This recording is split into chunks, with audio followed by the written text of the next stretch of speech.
Today, or we were precisely yesterday evening, I completed Seder Taharas, literally the book concerning purity in the Mishnah. It's the last book of the Mishnah, last of six books, six Siddharim. I learned it in memory of my next door neighbor and good friend, friend of the family, Dave Hoffman. Always attached himself to orthodoxy. I'd suspect that he'd be very happy that I learned this in his honor. Okay, now what this body of law is dealing with is,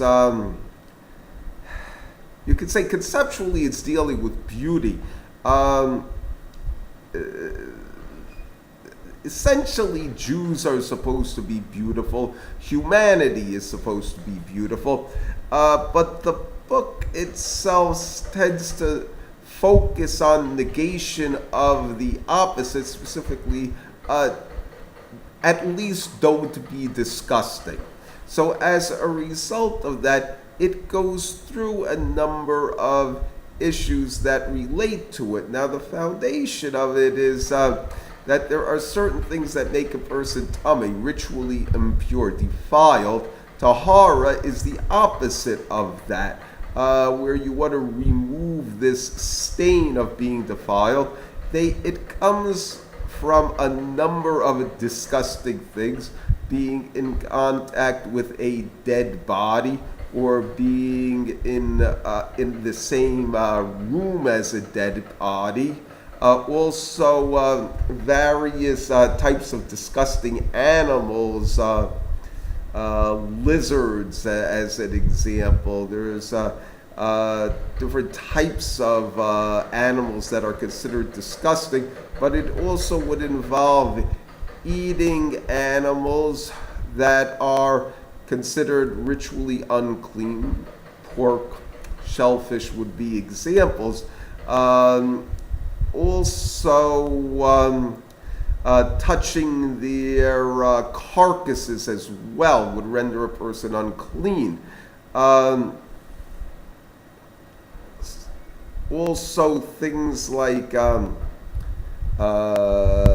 things associated with the misuse of sex, kind of things like masturbation or venereal disease. You also have the concept of what renders something fit to be impure. You also have the concept of clean hands, which is it's an unusual one in that it often revolves around saying that you're going to get dirty hands. That from there's a whole section on Sifrei Kodesh that people did not. People would put food in the Aron HaKodesh, and as a result, it would attract mice, and they would eat the scrolls of the sacred texts because they're made of parchment. Okay, the various sections, I'll go through some of them. The first one is kelim. The idea is that if something is impure, it can render other things impure, including physical objects, most definitely cooking utensils. Now, things that are basically broken utensils or rocks would not be able to receive ritual impurity. They would be called tahor because they always remain tahor. Things that can receive ritual impurity are called tameh, even though they may not actually be tameh. It's just simply an idiom to say that they could possibly become tameh. And what you're talking about is today the equivalent of camping, where you're going to say put a fish on a hot rock. Okay, Well, if it's just simply a rock, it would be tahor. But let's say you were to group these rocks into like a makeshift oven. Then you start getting into an issue of when does it actually become an oven, especially if you start breaking the rocks so that they fit into each other. And it goes through it's really a rather lengthy list of different types of pots and vessels, and the discussion as to whether they can become tahor. The next section is ohalot, and again, that would constitute when a person is in a room, particularly with a dead body, what constitutes a room, what constitutes being in contact with a dead body. What if it's just simply a limb? What if it's just simply a small amount of flesh? Much of the Gemara, the Talmud, deals with what is called shi'urim, the minimum amount. If you have a microscopic amount of flesh, it would not render a person impure. But if you have, I think the general rule is if you have something like the size of a lentil, well, that may very well render a person impure. The next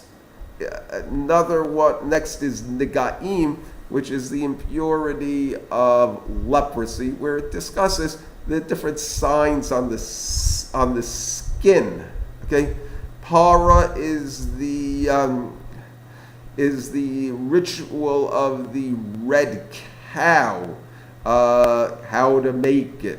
Okay, another section is mikvaot, which is mikvahs, where very often, for many types of impurity, the remedy is basically to bathe. Now, a person may not be physically dirty, but the idea that bathing renders a people clean from physical dirt is carried to the idea that it renders a person who has become spiritually unclean. Therefore, if a person, was in a graveyard, or was a pallbearer, or was a soldier in battle, all with a sword, okay, all of these would make a person impure. In this case, you would need the para aduma, but if it's a case where a person, say, touched the carcass of an animal that was a treifa, then you would have to bathe. Okay. Zavim is the section that deals basically with genital discharges that are diseased. Okay. The last one is uktzin, which is the section that deals basically with fruits becoming and vegetables becoming impure. The idea is that what parts of a vegetable can combine to impurity, can receive impurity, and be transmitters of impurity. Certainly the pulp of the fruit, yes. When you start dealing with what they call like the little stem that connects it to a tree, or the peel or the core, then you have various discussions as to whether these aspects will actually be considered pure or impure. Okay, the Mishnah likes to end on a positive note, and what it says here is, says Rabbi Yehoshua ben Levi, in the future the Holy One, blessed be He, will bequeath to every tzaddik, each and every one of them, 310 worlds, as it says, lahankiel ohava yesh, to bequeath to my beloveds yesh. Okay, that's a Hebrew word meaning there is. Okay, Okay, yeah, it's spelled Yud. The numerical value is 10.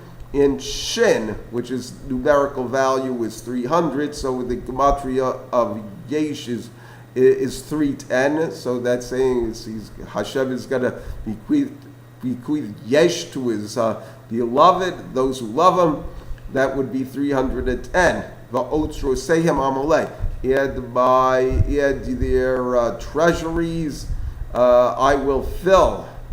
Says Rabbi Shimon ben Halafta, HaKadosh Baruch Hu did not find any vessel that could hold on to bracha for Yisrael except for peace.